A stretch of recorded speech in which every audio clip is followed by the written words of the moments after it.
Olá, eu sou Daniel Castanho, fundador e presidente do Conselho da Ânima Educação. A gente está aqui em mais um episódio do Under 30 Innovation, um videocast da Forbes em parceria com a Singularity Brasil. Hoje eu estou aqui com a Mariana Weber, editora da Forbes, e a gente vai bater um papo incrível com uma pessoa que está fazendo algo muito transformador, né, Mariana? Algo, assim, inusitado, não é não? É uma fazenda de um jeito que a gente não imagina, né? Não é a primeira coisa que passa pela cabeça. Então, acho que a gente podia começar perguntando para o Geraldo, né? A gente está aqui com o Geraldo Maia, né? Ele é fundador da Pink Farms. Exatamente. Fundador da Pink Farms, que antes de começar a Pink Farms, tinha sido coordenador de operações da Moblin. E eu queria que você contasse para a gente, assim, qual foi o seu caminho até fundar, junto com outros sócios, né, a Pink Farm. Maravilha. Bom, obrigado por receberem, é um prazer estar aqui, contar um pouquinho mais sobre a Pink, sobre mim também. Acho que é super legal poder explicar um pouquinho mais essa jornada. Na verdade, acho que a minha história como empreendedor começou até antes, bem antes disso, né? Então, eu sou engenheiro de produção formado na UFSCar, Federal de São Carlos, e lá eu participei quase 4 anos de um projeto chamado Fórmula SAI. É um projeto estudantil que basicamente você tem que projetar, construir e competir como se fosse um mini Fórmula 1. Então lá eu, na verdade, eu entrei numa equipe, fui subindo lá dentro uma série de áreas, no final era o diretor de projeto de todo esse projeto, e na verdade a gente levantou fundos, são veículos que custam entre 150 e 200 mil reais por ano para construir, projetar, etc. Então foi ali que eu tive o primeiro contato, bater em porta da galera, tentar pegar patrocínio. Basicamente no primeiro ano a gente foi de 0 a 26 patrocinadores, conseguiu montar uma oficina dentro da faculdade, que é uma coisa extremamente burocrática. Então quem lida com empresa sabe que você pegar um uso de solo, uma licença de uso, às vezes não são coisas tão simples, dependendo do negócio. E ali foi realmente que eu vi algo sendo criado do zero. Então a minha paixão para o empreendedorismo surgiu ali em algo que não era necessariamente uma empresa, mas era uma organização que tinha todas as suas complexidades, gestão de projetos, gestão de pessoas. E quando eu saí dali, na verdade eu saí desse projeto quando eu comecei a estagiar na Moblin, no caso. Tinha feito, sempre fiz estágio de férias em outros lugares, então sempre fui bastante ativo no meu tempo livre da faculdade. E aí quando eu saí, eu fui para a Moblin, na área de operações, então era um pouco de transporte, um pouco da parte de galpões, warehouse, management system, uma série de coisas bem complexas. E eu acho que eu sempre performei muito bem lá dentro. Eu fui direto estagiário para coordenador, porque nos últimos 3 meses eu gerenciava, como estagiário, eu gerenciava quase 40 pessoas, porque tinha dado prova numa área. Como toda boa startup que estava crescendo de 50 milhões de faturamento para quase 500 milhões em 4 anos, faltava gente, faltava pessoas realmente para colocar o negócio de pé. Então foi sempre cada vez pegando mais desafios mais complexos. E aí quando eu cheguei num momento ali de carreira, que eu provavelmente estaria já próximo passo, eu acabei saindo junto com 2 pessoas que trabalhavam lá, que é o Matheus e o Rafael, a Libra. Os 2 são irmãos e a gente trabalhou junto, né, nessas áreas de operação e parte comercial, que tinha um pouco de fit ali que a gente fazia. E nesse momento a gente estava procurando o que empreender. E obviamente a gente foi um pouco pro lado das nossas paixões. O primeiro lado era puramente tecnologia.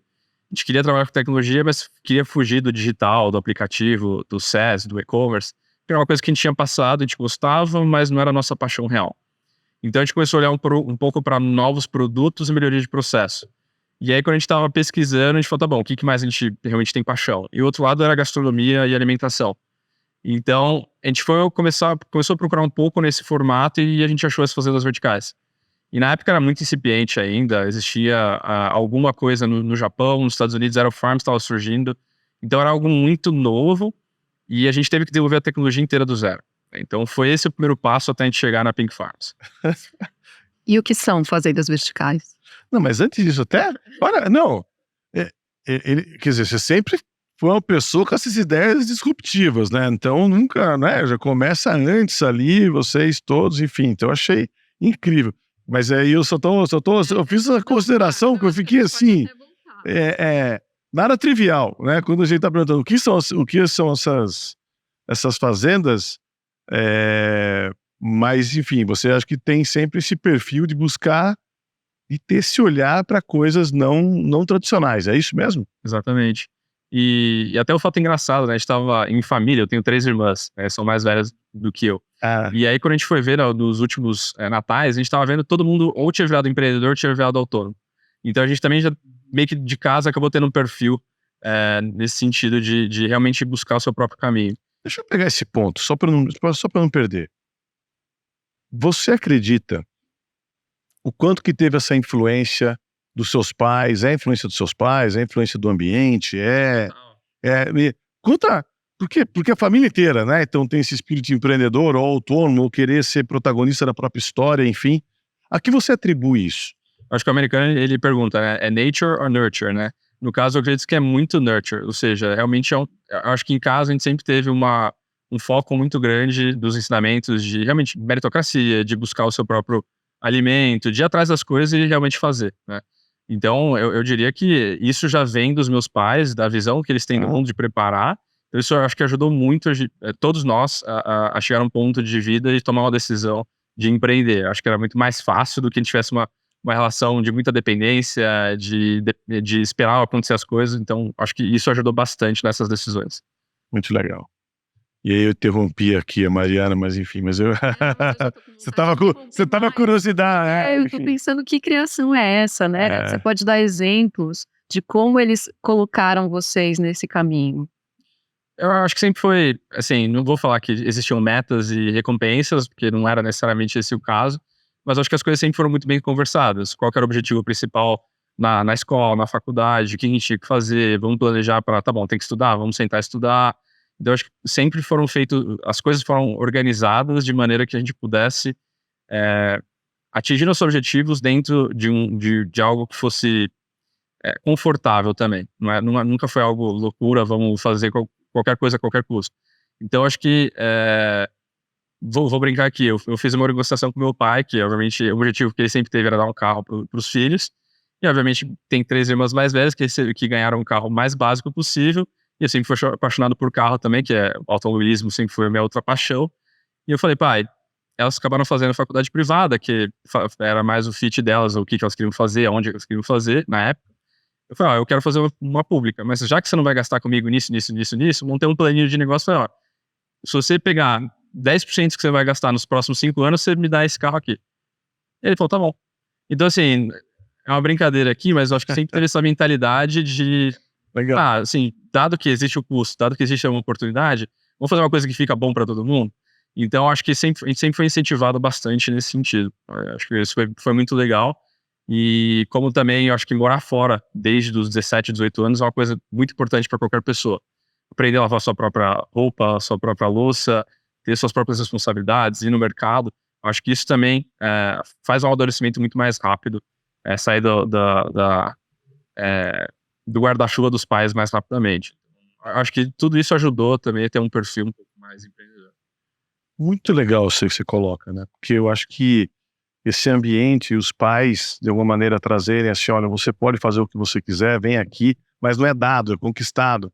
De alguma maneira, me argumente, vê por quê. E aí você traz esse argumento da faculdade e depois essa questão da autonomia, de morar sozinho e assumir as suas próprias responsabilidades. Eu acho que é muito legal e que te traz um pouco desse olhar de querer acreditar que você pode fazer coisas diferentes, inusitadas, coisas que ninguém fez, não é porque ninguém fez, né? Porque tem gente que trilha sempre o mesmo caminho, né? E tem outras pessoas que vão caminhando por percursos que não foram ainda desmatados, desenhados, enfim, tudo mais. Que é um pouco o que você está fazendo aqui. Sim. E a gente estava comentando, né? O que é de onde vem, o que é a Pink, onde foi a inspiração, a provocação. Primeiro conta o que é, para estar todo mundo entendendo, para que depois a gente entenda de onde veio essa provocação, inspiração, essa até ousadia de fazer algo completamente diferente, né? Não, sem dúvida. Acho que assim, quando a gente olha para a agricultura tradicional, a gente enxerga um mercado que ele teve muitas evoluções nos últimos 200, 300 anos, em termos de tecnologia de semente, de fertilizante, todo o manejo, parte de mecanização, automação. Mas, na verdade, o core do que é feito na agricultura não mudou. A gente depende do clima, depende do sol, depende da terra para produzir, né? Então, existem pesquisas, existem evoluções. A primeira estufa, realmente, ela nasceu em 1800, na Holanda. Então, eram locais que você já tinha dificuldades climáticas de produzir em certos momentos. E, na verdade, na hora que a gente olha para a fazenda vertical, ela é o expoente máximo dessa tecnologia atual. Tá. Então, basicamente, o que é? Imagine um galpão, que é o nosso perfil de produção, que você faz um fechamento como se fosse uma câmara fria, uma sala limpa, né? Então, é um ambiente que não tem troca de ar com o ambiente externo. Ele é isolado termicamente. Então, lá dentro existe um volume de ar que você fica continuamente reciclando e controlando temperatura, umidade e nível de CO2. Dentro disso, são estruturas verticais que lembram bastante porta-pallets, né, tradicionais de logística, né, aqueles galpões com 10, 12, 15 metros de altura com porta-pallets. E dentro disso, a gente faz um sistema de produção. Tem seu sistema de hidroponia, o espaço das plantas, ventilação e a parte de iluminação artificial. Com isso, a gente consegue controlar 100% das variáveis de cultivo. Então, eu controlo na parte de iluminação a quantidade de luz, o fotoperíodo da planta, a qualidade dessa luz, né? Então, isso já me diz e me dá um resultado diferente para cada planta, né? Aí a gente controla toda a parte de solução nutritiva, macro, micronutrientes, pH da água, oxigenação, a quantidade elétrica, etc. Então, a gente consegue olhar para cada uma das variáveis e trazer um controle extremamente sensível que permite que a gente crie uma receita de cultivo para cada tipo de planta. E isso traz resultados absolutamente grandes em termos de produtividade e eficiência nos recursos. Tá? Quando a gente fala sustentabilidade, tem muitas coisas que a gente poderia falar, mas no final, se a gente está usando menos recursos, a gente é muito mais sustentável, né? Então, o primeiro recurso que a gente usa muito menos é a terra. Hoje, nossa produtividade é cerca de 400 vezes mais produtiva para uma alface do que o campo. Então, enquanto no campo eu preciso de 400 metros quadrados para dar X quilos, eu produzo isso em 1 metro quadrado de chão. Basicamente, 20 vezes por causa dos níveis e mais 20 vezes horizontalmente, se eu tivesse só horizontal.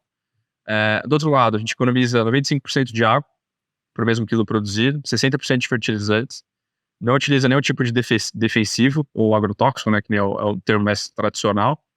É um processo totalmente rastreável. Então, a gente sabe exatamente do segundo que foi plantado até o momento que chegou no varejista, no restaurante. A gente consegue controlar essa cadeia inteira. A gente reduz o ciclo de alface, que vai de 60 a 90 dias para menos de 40, de 30 a 40. A gente consegue fazer rúcula com 20 dias. Então, a gente tem produtos como os microverdes que a gente faz em 7 a 12 dias. E a gente também está traduzindo agora cogumelos, né, que é um outro perfil. Então, Paris, shiitake, shimeji, branco e preto, portobello, o que você possa imaginar. E alguns outros mais specialty crops aí que a gente também está começando a desenvolver.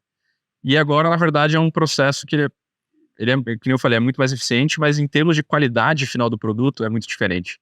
Como você tem sempre o dia perfeito para a planta, todos os dias, você não tem nenhum problema de praga, você não tem problema de deficiência nutricional. Então, por exemplo, alface, que ele está sempre bonito, que ele está sempre com o vigor máximo.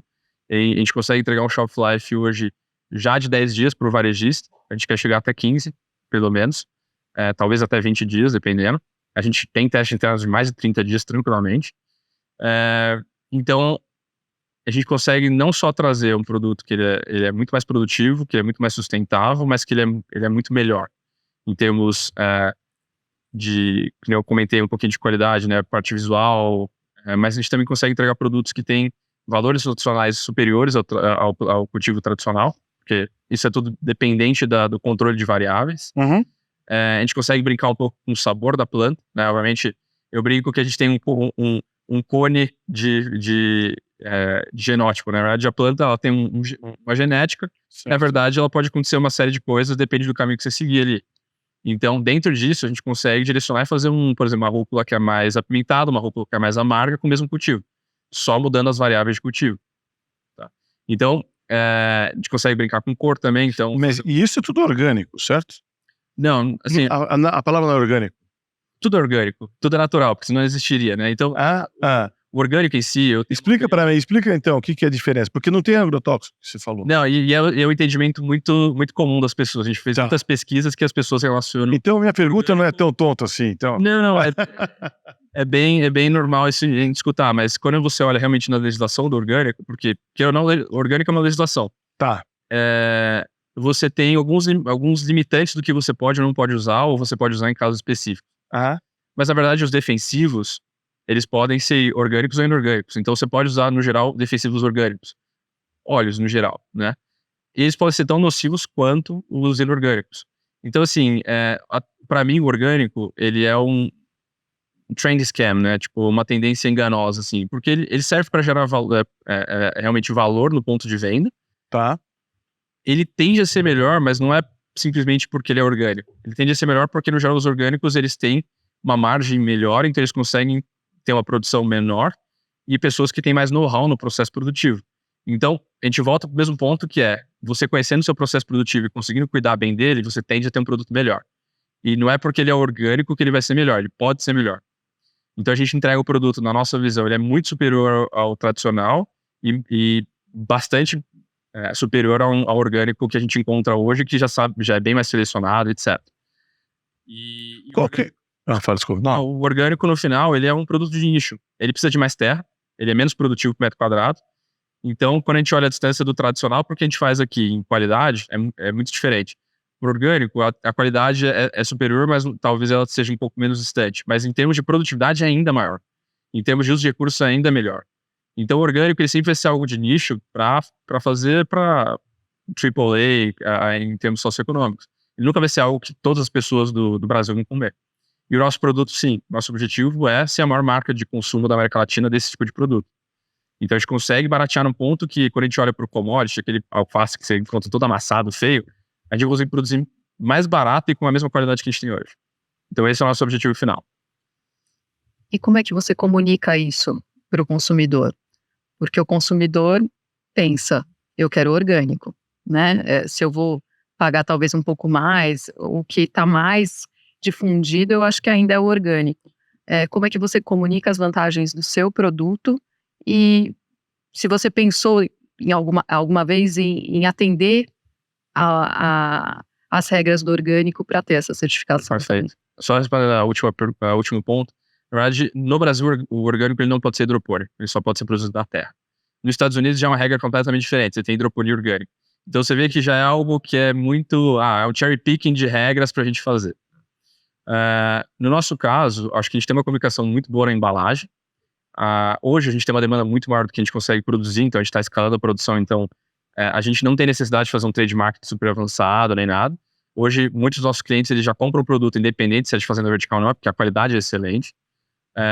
E agora que a gente está escalando, que obviamente a gente vai começar a enfrentar cada vez mais questões de competição com produtos podem estar por preço mais barato. Então, para a gente começar a comunicar esse tipo de produção, a gente vai ter uma série de estratégias que a gente está bolando, desde uma gôndola rosa com iluminação para chamar atenção para a tecnologia, para os arquétipos da marca de cuidador e meio mágico, que é uma tecnologia totalmente diferente. Então, tem uma série de coisas nesse reconhecimento de marca e barra também como trazer isso para o ponto de venda, seja ele food service ou seja ele o varejo, para a gente conseguir comunicar. Mas eu acho que do outro lado a gente já tem uma marca que é bastante conhecida, a gente tem pessoas do Brasil inteiro ligando, pedindo franquia, etc. Então a gente sabe que tem interesse e a gente já tem obviamente eu acho que a gente tem uma vantagem de ter algo muito diferente que chama a atenção das pessoas. Então na verdade a luz ela é rosa por uma questão técnica. Mas, na verdade, a gente usa isso no nome exatamente para traduzir partes da tecnologia dentro da marca que a gente tem. Então, a gente usa um pouco desses artifícios para tentar trazer o cliente que ele está cada dia mais distante do campo, né? Porque, obviamente, o campo está tendo um êxodo urbano, né? Que, no caso, ele está cada dia mais distante, mais longe, e as pessoas têm menos informação. A gente quer voltar isso para o mais próximo possível da cidade e desse consumidor. O tempo de entrega ele não seja 2, 3 dias, ele seja 5 horas. Então a gente já faz isso. Agora a gente precisa cada vez mais comunicar.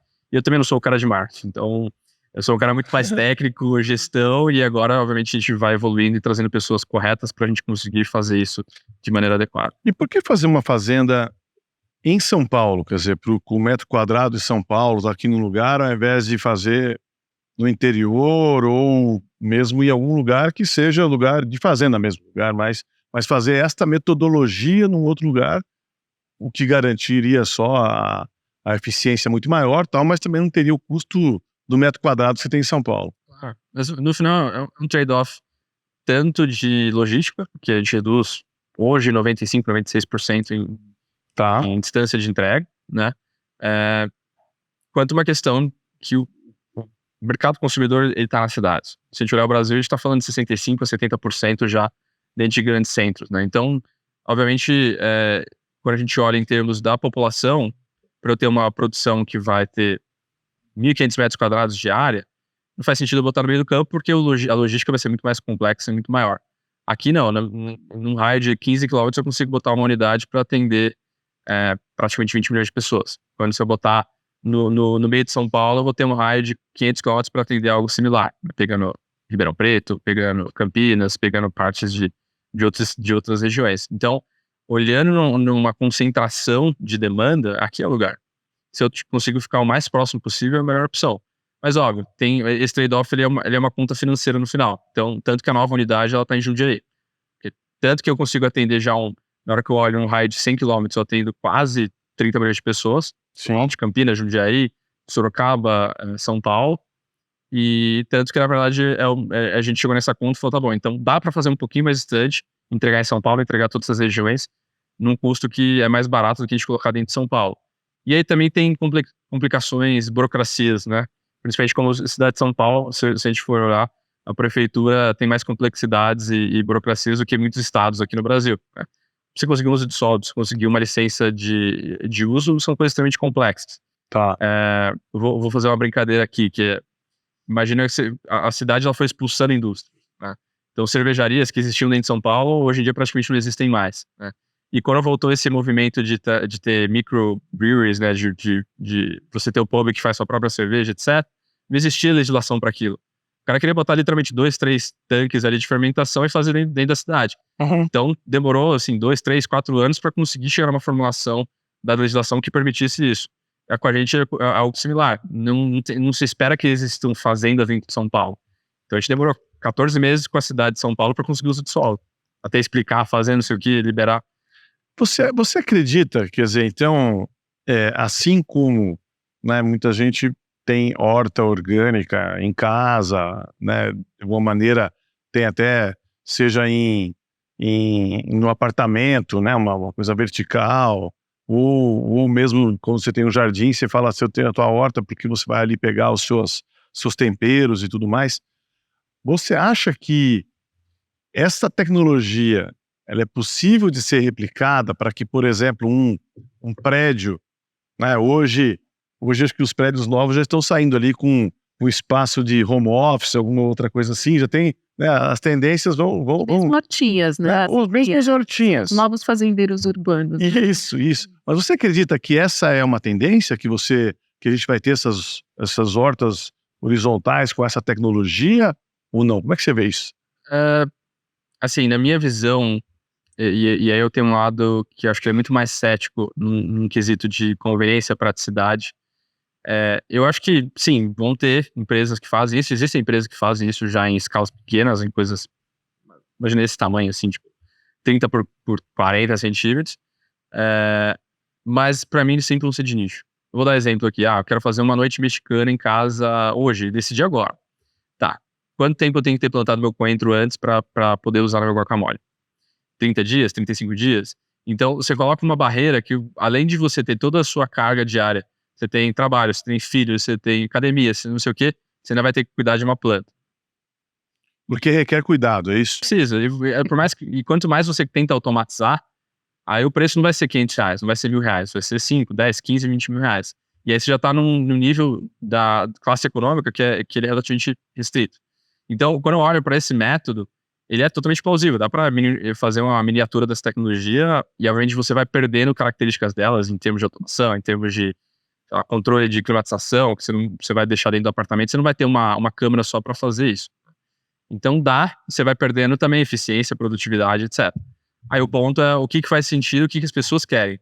Eu olhando para as pessoas que eu conheço, eu diria que uma pequena parte da população estaria satisfeita em ter uma parte da casa deles que vai fazer produção de alguma coisa. A gente sabe que existe para outros produtos que são ilegais. Mas é que assim, a gente está falando sempre de casa, mas eu vou fazer um comentário. Essa semana passada, sei lá, alguns dias atrás, eu estive no evento do Gerando Falcões. né? E lá tem a favela 3D, algo incrível e tal, e aí estão buscando desde material muito mais barato, reciclado, para fazer as casas, até outro tipo de desafio. E enquanto você estava falando, eu falei, nossa, isso aqui poderia ser um negócio muito bacana para que você tenha qualidade, você vai levar todo um nível de alimento para a comunidade, para pessoas que não teriam acesso a esse tipo ao mesmo nível de qualidade desse alimento, como você falou, ele é mais nutritivo, ele é melhor, não sei o que, tal. E poderia ser algo incrível para você colocar em algumas comunidades. Eu acho que tem um contato com o alimento, né, com a produção do alimento, que também pode ser interessante em alguns casos. Eu vejo em restaurantes. Alguns restaurantes têm suas hortas, mas nesse modelo horizontal ainda. Talvez eles pudessem fazer mais no modelo vertical. E eu vejo esse de casa como uma coisa de lifestyle mesmo. Eu sim. Eu quero. Acho que é mais isso aqui. Mas eu estou falando em termos de, como você falou, produtividade, terreno, eficiência e tudo mais. Você acha que é possível isso? O investimento é muito grande em relação ao retorno para que você possa fazer nesses lugares ou não? Não, acho que o ponto aí é qual que é o cunho do projeto, né? Eu não consigo abrir muito aqui, mas a gente tem um projeto que está evoluindo bem, que o objetivo é exatamente essa parte de segurança do alimento no centro de São Paulo. Então a gente tem projetos que a gente está olhando nesse sentido. Obviamente, infelizmente, não posso abrir muitos detalhes, NDAs, etc. Mas a gente não está olhando só com cunho for profit. A gente está olhando algumas coisas que a gente quer fazer, que obviamente eu posso ficar mentindo aqui, mas no final também para a gente ter um retorno de marketing grande. Então, óbvio, é uma construção de uma empresa, né? Então a gente não quer só ter um objetivo financeiro, a gente tem um objetivo a visão do negócio, qual que é a missão desse negócio. Então acho que isso encaixa muito bem, de trazer essa segurança alimentar para pessoas que hoje não têm acesso a esse alimento, seja por uma questão de custo, seja por uma questão de não tem tempo para fazer isso, independente. Então a gente quer fazer algumas coisas nesse sentido também. Mas é uma visão um pouco mais... É algo que tem que andar em paralelo com o negócio. A gente não pode deixar a peteca cair no sentido de continuar crescendo o negócio, chegar nos nossos objetivos, que nós temos investidores externos também. Então a gente precisa bater isso, mas do outro lado a gente também tem uma visão de como que a gente consegue dar algo a mais para a sociedade com isso que a gente faz. A Mariana tinha feito uma pergunta para você a respeito do marketing, né? E, enfim, de como você convencer algo que é novo, que é inovador. E voltando, então, quais são os maiores desafios que você acha que você tem? É a tecnologia da produção? É quebrar uma barreira de algo, de um produto que pode ser, que as pessoas podem olhar e falar, bom, será que isso aqui é igual carne clonada, sabe? Tem aqueles, né? Será que a luz não tem sol? Será que é a mesma coisa? Será que o nível de energia que vem, a vivacidade daquele alimento é o mesmo, não? Quais são os desafios que você acha que são os maiores desafios que vocês vão ter que enfrentar, entendendo que, em relação a custo, produtividade, eficiência e tal, isso daqui eu estou falando que acho que são todos os benefícios do que está fazendo. Mas e do outro lado? Enfim, como vocês acham que vão enfrentar isso? Eu posso acrescentar uma coisa? Eu queria saber dos desafios até a criação, porque a gente acabou passando por isso, né? Como é que você se preparou, né? Quais foram os desafios que você encontrou? Você não era da agricultura, para montar uma fazenda vertical. E aí agora, sim, com a fazenda montada, quais são os desafios para desenvolver e dar escala para esse negócio? Perfeito. Acho que assim, algo que linka os dois é a questão de financiamento, funding. Quando a gente olha para o mercado de venture capital brasileiro, ele é um mercado que ele é grande, tem empresas e fundos lá de fora investindo, etc.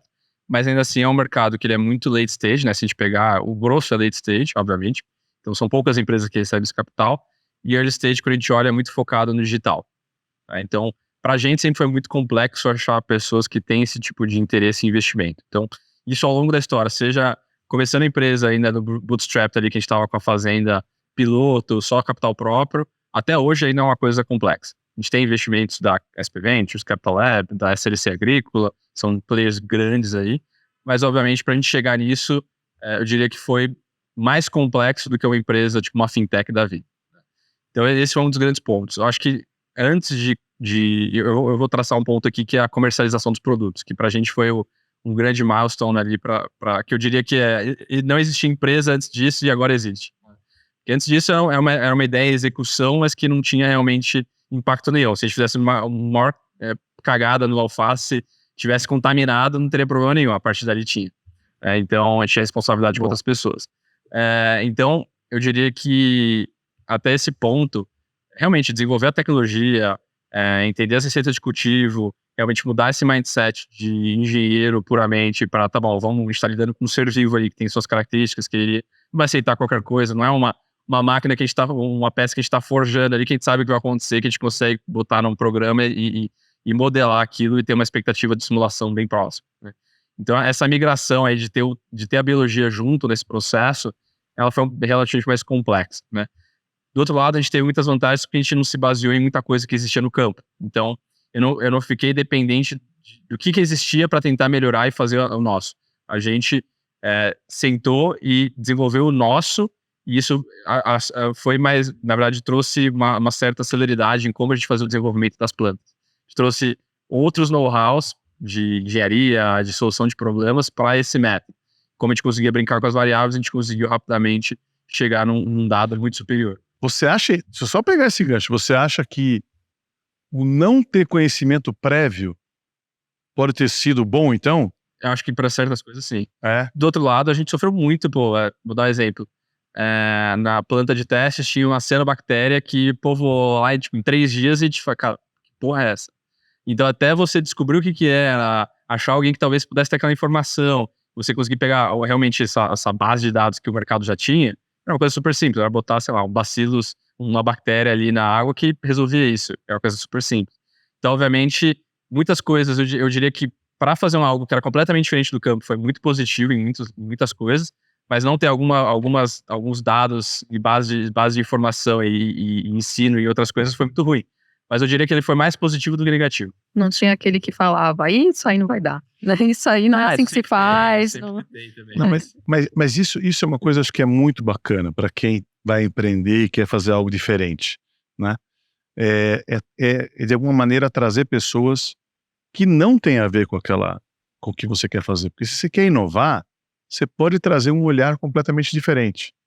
E, do outro lado, também ter gente que entende daquilo, mas eu acho que essa mescla, quem sabe seja a melhor coisa. Eu tô lembrando aqui, quando você está falando, quando a gente começou em 2003, a gente assumiu a primeira instituição de ensino, quem sabe só eu, todos os meus sócios que tinha algum que dava aula, que meu pai tinha escola, que tinha algum know-how da educação, né?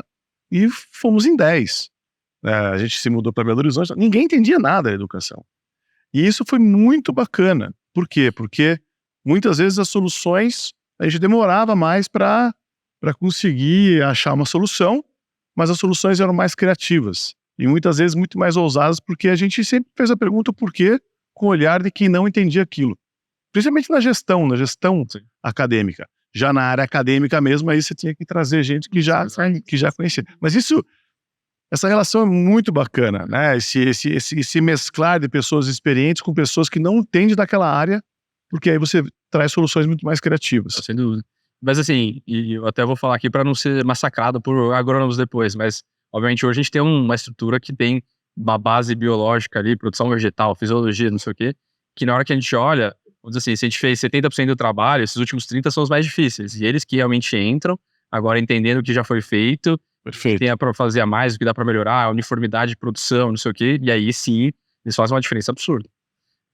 Então, sim, eu acho que para começar é um time enxuto e que consiga resolver problemas. Depois que você passar desses primeiros pontos, passar num momento que você já é factível aquele negócio, aí sim, você consegue trazer pessoas para melhorar ainda mais em cima do que já foi feito. Eu acredito muito na parte do Lean, né, de realmente ter poucas pessoas muito boas que estão dispostas a fazer, seja coisa muito operacional, seja a estratégia da empresa no começo, e desenvolver rápido, testar rápido, e aí depois o negócio, se ele tiver uma escala maior, você vai ter uma certa morosidade, uma certa dificuldade de mudar de caminho, mas isso é positivo também.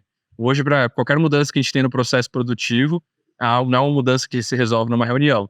É algo que às vezes a gente precisa testar 2, 3 meses, que a gente precisa testar com clientes. Então é uma coisa que vai sendo mais morosa, mas a gente já está num ponto que, na verdade, a empresa está escalando. Ela não está simplesmente introduzindo algo puramente novo que a gente vai produzir 2 quilos. Não, já é uma escala de toneladas, dezenas de toneladas. Então eu acho que isso também muda um pouco com o timing e o momento da empresa. Próprios skills dos gestores também vão mudando, ou ele vai ter que se adaptar para aquele novo momento. Isso que você traz para mim me provoca uma reflexão muito grande, porque assim, as empresas no começo, elas geralmente, por empreendedores, né, não necessariamente é quem entende muito sobre aquele assunto. E aí você vai construindo tal, até que você virou. Depois eu achei muito legal, né? Você vai tendo ideias diferentes, aí você chega num certo ponto que você traz as pessoas que entendem muito, os especialistas, para que você turbine aquilo e aí, enfim, mas já de uma base nova, né? De uma criatividade muito maior. O que acontece é que muitas vezes as empresas depois elas perdem essa capacidade de inovar, justamente porque aí ela está já composta de pessoas todas que entendem bastante sobre aquele negócio. Então, como a gente, fica aqui a provocação, né? Como a gente recicla com pessoas que não necessariamente entendam sobre aquilo, mas que têm uma visão de outras indústrias, de outros segmentos, e possam trazer provocações, perguntas. E aí eu acho que fica muito bacana. Se você consegue mesclar isso, perguntas de pessoas que não entendem sobre aquele assunto, né, complementadas por respostas de pessoas que entendem. Porque as perguntas virão de ângulos completamente diferentes, né? Eu falo que não é só um outro ponto de vista, mas é uma outra vista do mesmo ponto. E aí sim é algo muito bacana. Estou falando só porque você me provocou aqui e queria dividir um pouco esse insight que você me trouxe ao explicar como foi a construção da Pink Farm. Muito legal. Eu fiquei pensando aqui, a gente até ia perguntar para o Geraldo um pouquinho sobre inteligência artificial, né? Sobre se vocês usam no processo decisório, não no processo decisório, mas para gerar resultados em algumas áreas. E eu fiquei pensando que a gente tem falado muito que a gente, com a inteligência artificial, tem que saber fazer as perguntas, né? Porque respostas ela consegue juntar ali de uma forma mais, às vezes, mais rápida do que a nossa. E isso que você trouxe me veio à cabeça, assim, um lugar em que a gente tem muitas certezas, porque a gente já sabe aquele negócio. Então, parece que a gente não faz mais perguntas, não faz mais as perguntas certas. Então, talvez o que falte seja isso, né? Ter as pessoas que chegam fazendo perguntas. As pessoas que chegam e falam assim, pera, isso aqui especificamente é o que eu não sei, eu vou perguntar. Então, agora eu vou perguntar se vocês usam inteligência artificial na empresa e como. Resposta direta, não. Não. Não. Assim, eu acho que tem um ponto que você comentou, hoje você tem óbvio, você poderia usar a inteligência artificial, vamos dizer assim, single task, né? Vamos dizer assim, tem um saque, eu vou usar um bot para fazer as respostas, não sei o quê. Ok. Mas assim, quando a gente olha para a produção, para o desenvolvimento, P&D, etc., a gente tem coisas de desenvolvimento de visão computacional, de machine learning, uma série de coisas nesse sentido. Para AI, como existem muitas empresas usando isso como se fosse um core da empresa, eu duvido.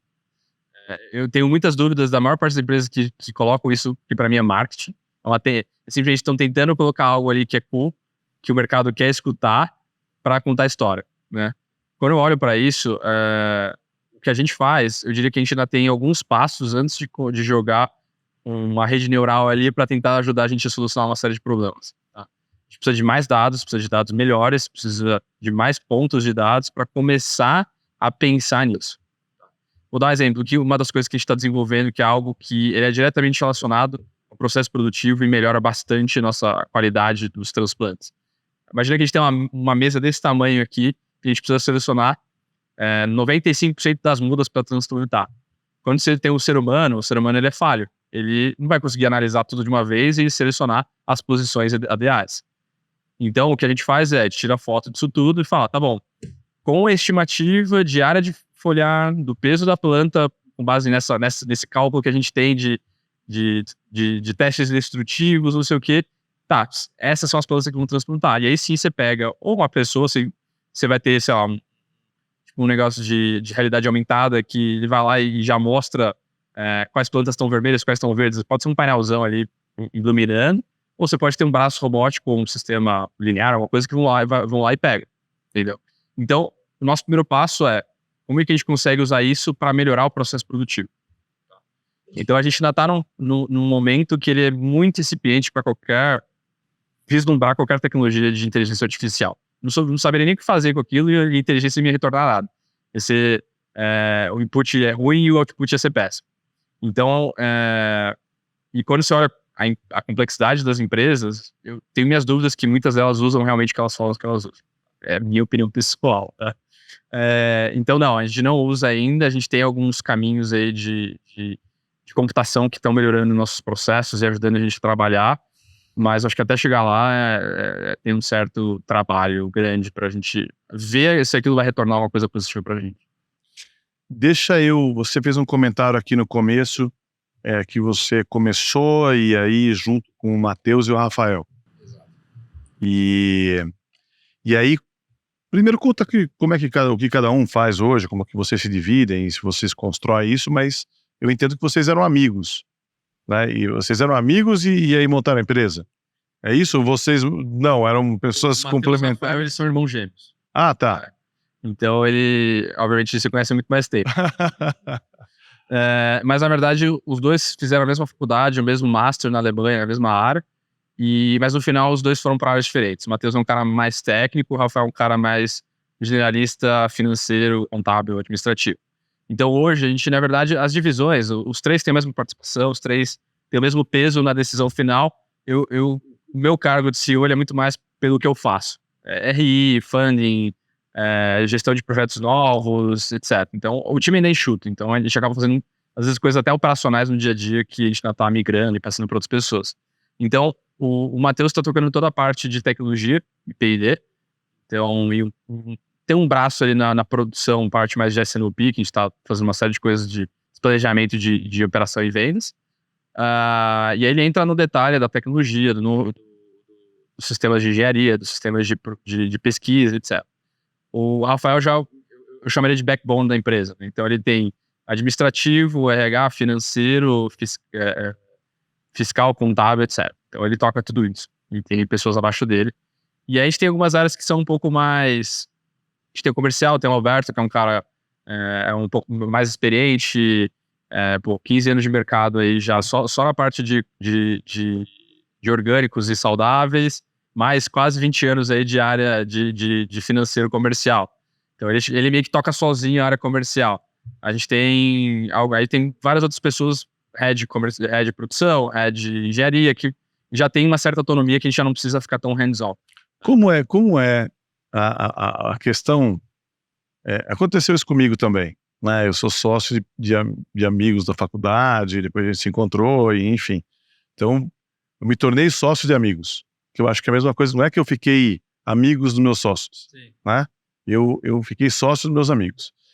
E como você vê, quer dizer, isso aqui, eu acho que tem muita gente que de alguma maneira na faculdade fala, vamos fazer alguma coisa, vamos juntar e tal, e depois acaba não dando certo, e aí ele não tem nem mais o negócio, nem mais o amigo, né? Então... Achei interessante, você falou, fiquei sócio dos meus amigos, quer dizer, continua amigo. Sim, né?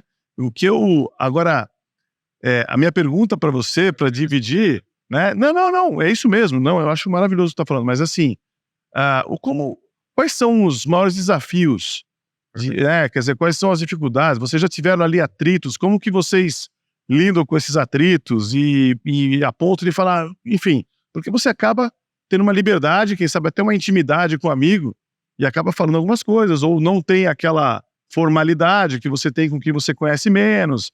Então, o quanto isso é bom, é ruim e tal, eu queria que você explorasse um pouco isso aqui, o que é ser sócio de amigos. E só um adendo, você é sócio de irmãos gêmeos. Que deve ser algo característico ali, né, na relação, não sei. Não, sem dúvida. Assim, eu acho que eu comentei um pouquinho. Na verdade, o Matheus era meu chefe direto na Mobile. E na verdade, a gente decidiu fazer algo junto porque a gente tinha uma sinergia de trabalho muito boa. E o Rafael, quando ele trabalhou na Mobile, acho que foi um ano e pouco, ele era de uma outra área comercial que tinha um pouco de supply, então tinha um pouco de contato, mas no final ele nasceu como uma mistura de amizade, que a gente sempre ia almoçar junto, sempre conversava de muitos assuntos diferentes, e com o Matheus eu sabia que eu conseguia trabalhar muito bem. Com o Rafael eu já tinha expectativa que seria similar, né? E obviamente eles também conseguiam trabalhar bem junto. Então, assim, acho que desde o começo, acho que ter sócio é a mesma coisa que ter esposa, é o mesmo nível de comprometimento. Tá? Acho que, primeiro ponto, a verdade é o que prevalece. Então, assim, vamos sentar, vamos falar o que precisa ser falado. Não vamos levar nada para casa, porque não adianta. A gente não vai resolver nenhum problema lá e ainda vai piorar a relação. Então, acho que esse é um dos grandes aprendizados. O segundo acho que todo mundo é maduro o suficiente para entender que as críticas não necessariamente são pessoais. Podem até ser, no sentido, pô, você tá precisando dar um pouco mais de gás aqui, você tá bobeando nesse ponto. Tá? Mas no final, acho que todas as críticas, elas são com o viés de melhorar a empresa, né? Então, quando você se baseia nesse ponto inicial, que tudo que está sendo falado ali não é com maldade, não é com malícia, é com um objetivo de melhoria e de ser construtivo, eu acho que tudo pode ser falado e obviamente, ali todo mundo está com o objetivo em comum. É a mesma coisa, por exemplo, eu tenho minha esposa e minha filha. Obviamente, quando a gente vai discutir alguma coisa que a gente pode ter uma discordância sobre como criar nossa filha, a gente sabe que os dois estão vindo do mesmo lugar. Tá bom, vamos vamos ajudar essa criança a ser a melhor criança que ela pode ser, de bondade, de ser uma criança educada, etc. Então, acho que a ideia é a mesma, né? E óbvio, assim, e a gente combinou desde o começo que eram 2 dos 3 votos pra gente tomar uma decisão. Então, já teve coisas que eu tava super animado que eu levei e os dois falaram, putz, acho que não. E depois que eu fui parar, eu falei, cara, acho que eles tinham razão, não sei o quê. Do mesmo jeito que, às vezes, é super comum um deles tá junto comigo numa ideia e o outro não tá. Então, eles também têm maturidade suficiente para separar as relações. Entendeu? E eles sabem que, no final, isso não vai estragar a relação deles. Imagina, né? E eles esperam que não. Mas eu acho que, no final, a gente conseguiu chegar num acordo que todo mundo consegue colocar até a voz e, pela lógica, ganhar ou perder o argumento. Porque isso é muito legal, né? Quando você tem essa liberdade para poder falar e tudo mais, e há um respeito. Você estava falando a mesma relação que você tem em relação à sua a esposa, ao marido, enfim, ao cônjuge e tal. E eu acho que é isso mesmo. Eu acho que o amor, ele é decorrente da admiração, né? A paixão é outra coisa. A paixão pode ser decorrente daquela incerteza se vai ou não acontecer, se tem ou não, aquela coisa toda. Mas desde que haja admiração, e tem que ter admiração entre o casal e tem que ter admiração entre sócios. O dia que você não tem admiração, ou o dia que você acredita, a gente tinha uma brincadeira aqui entre nós que era o seguinte, sempre no final do ano, é como se você tivesse 100% do bolo, né? E você falasse, eu prefiro ter o Geraldo com a participação que ele tem e dar esse pedaço do bolo, ou eu prefiro ter uma participação maior e não ter o Geraldo como meu sócio. O dia que você responde que você gostaria de ter aquilo porque você não vê mais valor agregado do outro, a relação de sócios acabou, né? Eu acho que isso é muito saudável, muito bacana.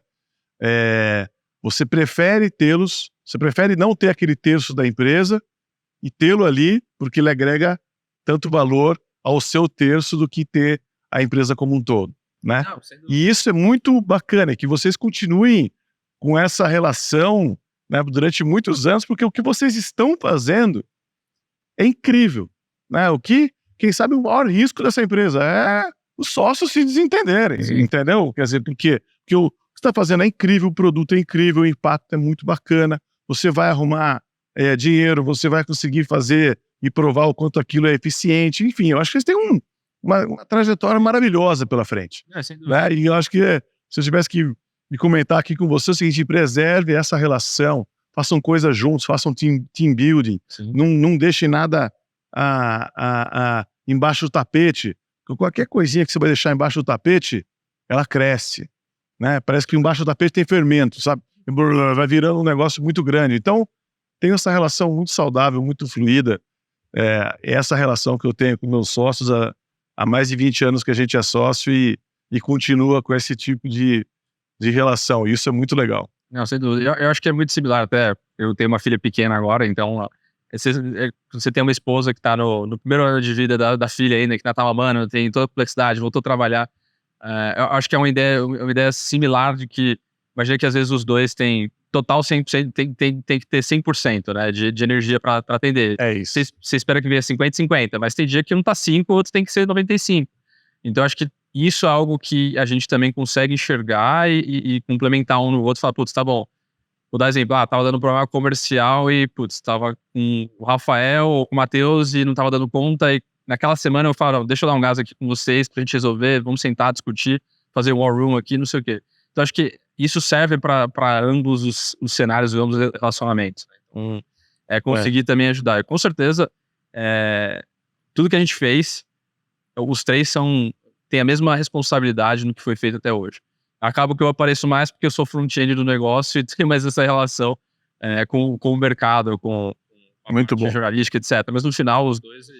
Eu tô adorando essa conversa, eu aprendi demais aqui, não, Mari? Sim, eu acho que é muito interessante como eles estão pensando uma das muitas formas novas de produção de alimento, né, que a gente vai precisar desenvolver para o futuro, né, assim, a gente nas grandes cidades, a gente está no momento de repensar o papel das cidades e também repensar, né, como os alimentos frescos chegam até aqui. E eu acho que, por que fazer em São Paulo? Eu acho que alimento fresco perto da gente tem um valor que passa da logística, né? É um valor da gente retomar origens, Isso. O futuro é ancestral e a gente tem que estar cada vez mais próximo dessa... os círculos de produção de alimento ao redor que foram ficando muito longe, de repente a gente está trazendo de volta para dentro. Isso é muito legal. Eu acho que até a distância também vou dar um exemplo, das crianças, né?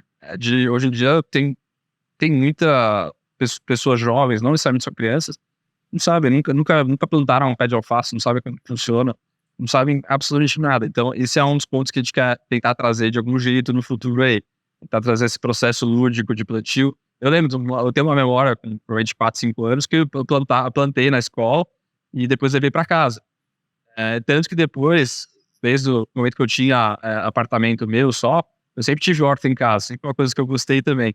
Então, acho que isso de não só trazer a produção para a cidade, mas conseguir explorar essa relação das pessoas com o campo, no caso, eu acho que é uma coisa muito legal. É uma experiência muito, muito interessante. Deixa eu, enfim, conversa incrível aqui com você.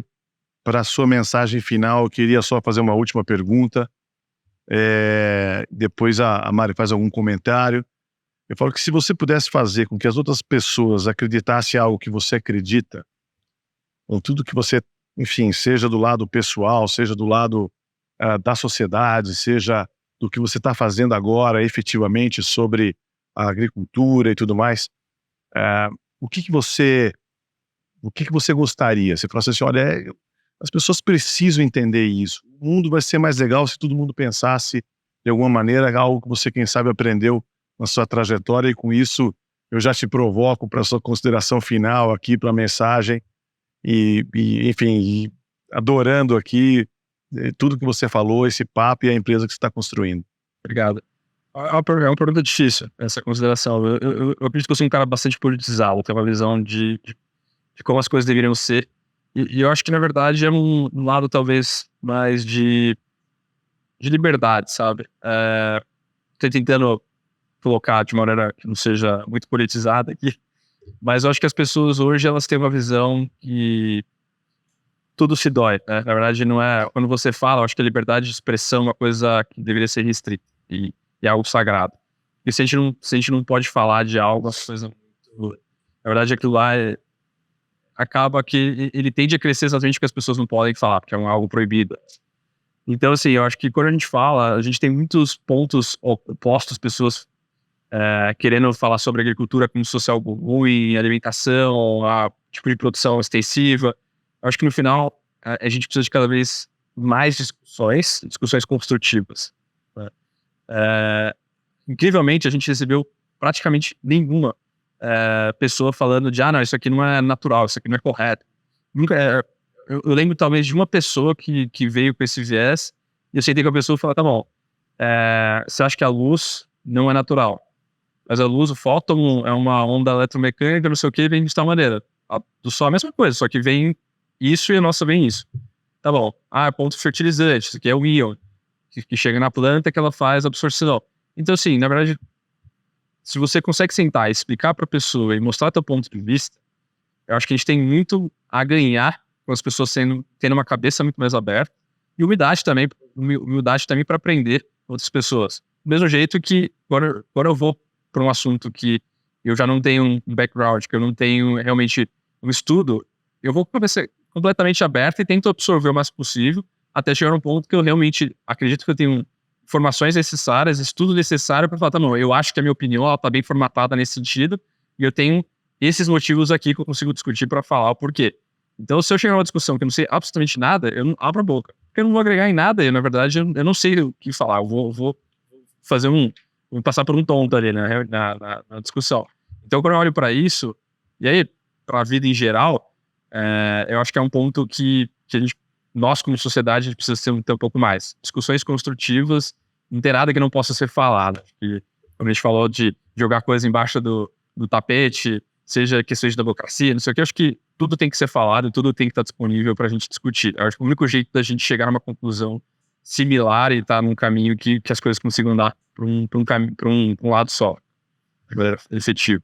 Bom, eu acho que a Pink Farm, ela traz a discussão sobre a produção de alimentos para dentro da cidade. Então, acho que você está contribuindo para esse debate. Obrigada por estar aqui. Obrigado. Queria agradecer o Geraldo Maia, fundador da Pink Farms, junto com o Matheus e o Rafael, vocês estão fazendo um trabalho incrível.